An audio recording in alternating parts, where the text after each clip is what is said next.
চাকরি নিয়ে চাকরি যাওয়ার এই ব্যাপারটাই হতো না যদি না দুর্নীতি হতো। চাকরিটা গেছে কি জন্য, আদালত হস্তক্ষেপ করেছে কোথায়, যখন দুর্নীতি হয়েছে। আজকে মমতা বন্দ্যোপাধ্যায় বলছেন যে এটা ঠিক ভালো করেননি, তার মানে পার্থ চট্টোপাধ্যায় চুরি ধরা বা ওনাদের পারিবারিক ব্যানার্জির পারিবারিক কোম্পানির যে লিপস অ্যান্ড বাউন্স, কেন মিস্টার আকাশ ব্যানার্জি মিসেস লতা ব্যানার্জিও ছিলেন তাতে, একটা সময় ডাইরেক্টর হিসেবে, এখনো হয়তো নাম আছে, পারিবারিক কোম্পানিতে শ্রীবৃদ্ধি করা, এগুলো যদি না ধরা হতো তাহলে মানে কেউ যদি প্রতিবাদ না করতো তাহলেই সেটা ভালো হতো কি। আজকে যে দল বা যারাই গেছে যে দুর্নীতির বিরুদ্ধে, সেটা তো প্রতিবাদ হবেই।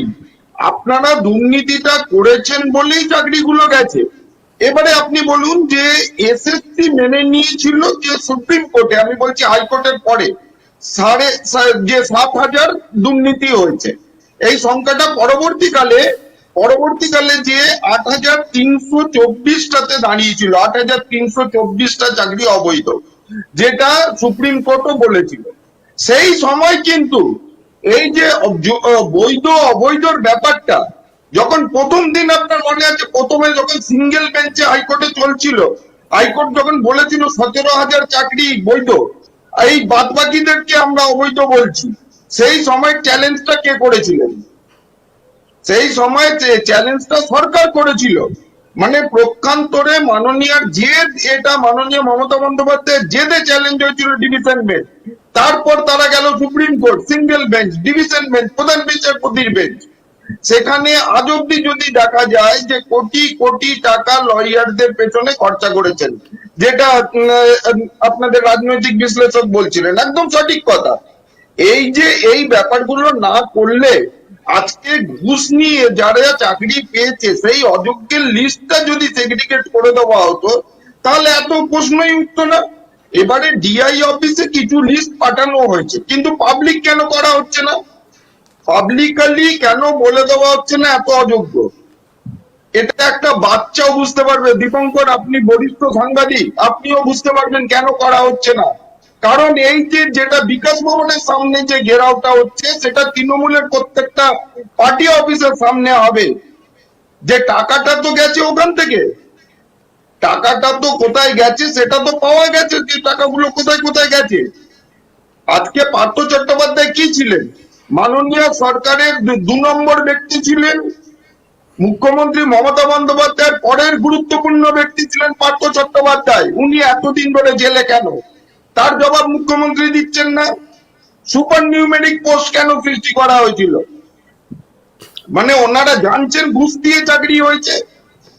এই যে ব্যাপারটা, এর আগে আপনার যা বোধহয় স্মরণে আছে, সুপ্রিম কোর্টে এক অবজারভেশনে বলা হয়েছিল, প্রধান বিচারপতি বলেছিলেন, এবং মাননীয় খুব ফেভারেবল যিনি প্রধান বিচারপতি সে সময় জাস্টিস চন্দ্রচূড়ী বলেছিলেন যে প্রাতিষ্ঠানিক দুর্নীতি হয়েছে, আর্টিকেল 14 ভায়োলেট হয়েছে। এই এরপরে এই যে প্রাতিষ্ঠানিক দুর্নীতি, এইটাকে চাপা দেওয়ার জন্য চাকরির যে ব্যাপারটাকে হচ্ছে লিস্টটা বের করাচ্ছে না। আর লিস্টটা না বের করানোর জেদাজেদির ফলে সমস্ত প্যানেলটা বাতিল করতে হলো। মিরার কপি আজকেও আমি বিশ্বাস করি যে এসএসসির কাছে আছে, কোথাও কোথাও তারা রেখেছে। কেন, যেগুলো আরটিআই করা হয়েছিল, যখন ট্যালি করা হয়েছিল, তখন তারা দেখাতে পেরেছিল সেই কটা কপি। এখন কেন তারা বলছে যে নেই? তার কারণ তাদের যে ঘুষ নেওয়ার ব্যাপারটা ধরা পড়ে যাবে। এই ঘুষ নেওয়া ব্যাপারটা যাতে ধরা না পড়ে যায়, সেইটার জন্য সমস্ত চাকরি চলে যাচ্ছে, রাজ্যে অরাজকতা সৃষ্টি হচ্ছে। আজকে 26,000 চাকরি যাওয়া মানে 1 থেকে 1.25 লাখ লোক এফেক্টেড, তাদের পরিবারের লোক মিলিয়ে। তারপরে গ্রুপ সি, গ্রুপ ডি আছে, এরপর তো কলেজ সার্ভিস কমিশন আছেন, অন্যান্য সার্ভিস কমিশন গুলো আছে। পশ্চিমবঙ্গে এই যে দুর্নীতির জ্বর, এই যে চাকরি নিয়ে যে দুর্নীতি, এটা সর্বস্তরে হয়েছে। আর এইখানে করতে গিয়ে আজকে উনি বলছেন আমি সবার পাশে আছি, যাদের চাকরি গেছে যোগ্য অযোগ্য আমি বুঝি না।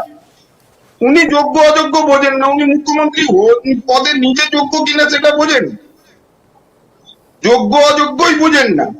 একটা মুখ্যমন্ত্রী বলেন যে যোগ্য অযোগ্য বুঝি না, এর থেকে মানে ফ্যালাসিয়ার কি হতে পারে বলুন তো? কে যোগ্য কে অযোগ্য সেটা বুঝবেন না? সেটা বোঝার জন্যই তো পরীক্ষাটা নেওয়া হয়েছে।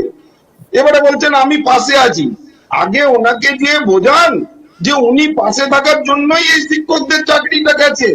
উনি যদি পাশে না থাকতেন দুর্নীতিগ্রস্ত শিক্ষকদের, মানে দুর্নীতিগ্রস্ত বলছি যারা ঘুষ দিয়েছে তারাও দুর্নীতিগ্রস্ত, কেন ঘুষ দেওয়াটাও অপরাধ। সেই দুর্নীতিগ্রস্ত শিক্ষকদের যদি পাশে না থাকতেন তাহলে তো চাকরিটাই যেত না।